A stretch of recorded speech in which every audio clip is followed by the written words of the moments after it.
वीर दो तरह से निकलता है।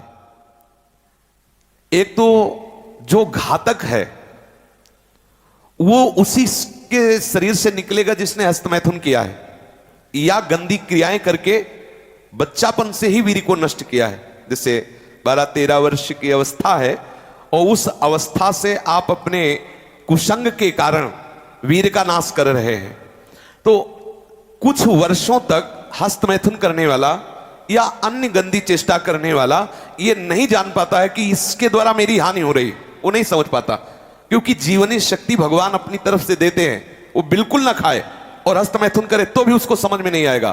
कुछ समय के बाद जब उसकी स्थायी जीवनी शक्ति से क्षीण होना प्रारंभ हो जाएगा, तब उसे वो लक्षण जो हस्तमैथुन करने से नाश ऐसे उस प्रसंग में बताया गया, वो लक्षण उसके जीवन में उत्पन्न होने लगते हैं। ये जो हस्त क्रिया के द्वारा शक्ति का नाश करते हैं, ये प्रतिक्षण काम से युक्त रहते हैं। इनके हृदय में वही चिंतन चलता रहता है। बालक अवस्था से लेकर के यौवन अवस्था तक देखिए आप, इनकी आंखों में देखिए न तेज होगा न एक गंभीरता होगी, बहुत चंचलता, निस्तेज आंखें होगी, चेहरा पीला पड़, जब देखो तो ऐसा लगता है कि शर्मिंदा हो रहे हैं, मुंह छिपा रहे हैं, ऐसा लगेगा। पहला लक्षण है। दूसरा, कुछ इतने निठल्ले ऐसे दिखावटी स्वभाव के, ऐठ में, अकड़ में, गर्मी में रहते हैं, ये वीर शक्ति के नाश का लक्षण है। गंभीरता नहीं, शांति नहीं, उदारता नहीं, धैर्य नहीं है, वो अपने को बड़ा दिखाना चाहते हैं, ये सब उसके नाश के लक्षण हैं।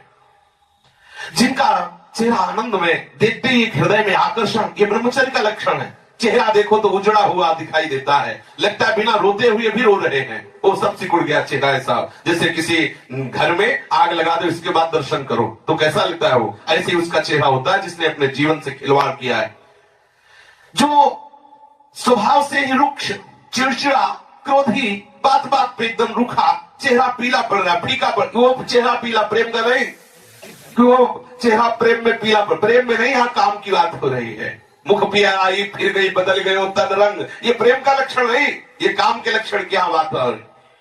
वो मुर्दा की तरह निस्तेज, खिन्न छिन्न ऐसे ही घूमता रहता, कोई लक्ष्य नहीं, कोई उद्देश्य नहीं, बात बात में आलस्य, बात बात में गुस्सा। जो गालों में बिना कोई गुलाबी कुछ लगाए जो गुलाबी दिखाई देती है, वो ब्रह्मचर्य की होती है। और जिनके ब्रह्मचर्य क्षीण हो जाते हैं, झाई पड़ जाती है, देखो देखने में तो लगता है, क्योंकि बोले कितने को, बोले 18 के, 18 में तो उसकी दुर्गति हो रही, तो 28 और 48 में क्या होगा। जो काले दाग चेहरे में पड़ने लगते हैं, आंखें धसी नजर आती हैं, गाल पीले नजर आते हैं, नाक के आसपास काले काले दाग यहां ऐसे प्रकट हो जाते हैं, ये सब लक्षण हैं जो उन्होंने अपनी शक्ति का नाश कर दिया। जो इस वीर शक्ति का नाश करते हैं, वो बिना बुढ़ापे के सारे लक्षण बुढ़ापे के उनमें होते हैं। कमर में दर्द है, चला नहीं जा रहा है, थोड़ी चढ़ाई में हांफने लगे, अब अवस्था कितनी, बोले 18 की। इस अवस्था में तो मतलब दिशाएं भी कांपे, वो अवस्था है, अब तो दिखाई नहीं देता कोई जवाल।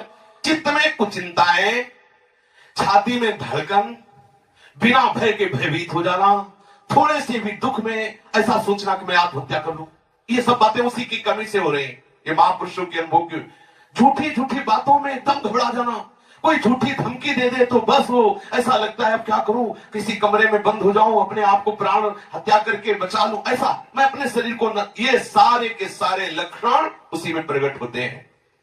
जो ब्रह्मचर्य का नाश करता है, नींद ना आना या सोना तो कुंभकर्ण की तरह, मुर्दे की तरह सो जाना, आलस्य, जरा जरा देर में वो निरुत्साहित बातें, आंखों में जलन, भारीपन, ये सब स्वप्न दोष अधिक होना, ये सब उसी के लक्षण है जो आपने गलतियां की है। अब यदि वो किसी संग के प्रभाव से हस्तमैथुन बंद कर देता है तो उसका वीरपात होगा। अगर वो 3 दिन में वीरपात करता रहा है तो 3 दिन में वीरपात होगा, पक्का होगा, क्योंकि उसका अभ्यास बन गया है। अगर आप ठीक नियम से चलेंगे तो 6 महीना लगेंगे आपको उसको कवर करने में, 6 महीना लगेंगे। और अगर आपने प्रमाद स्थिति की, वो तो निकल ही जाता है, फिर हमको करने से क्यों मना किया जाता है। तो आप देख लेना, कुछ समय बाद आपकी हालत बहुत गंभीर हो जाएगी, जो आप बता भी नहीं पाएंगे किसी से क्या गंभीर हो जाएगी। आप ऐसे ही साधारण क्रियाओं में ब्रह्म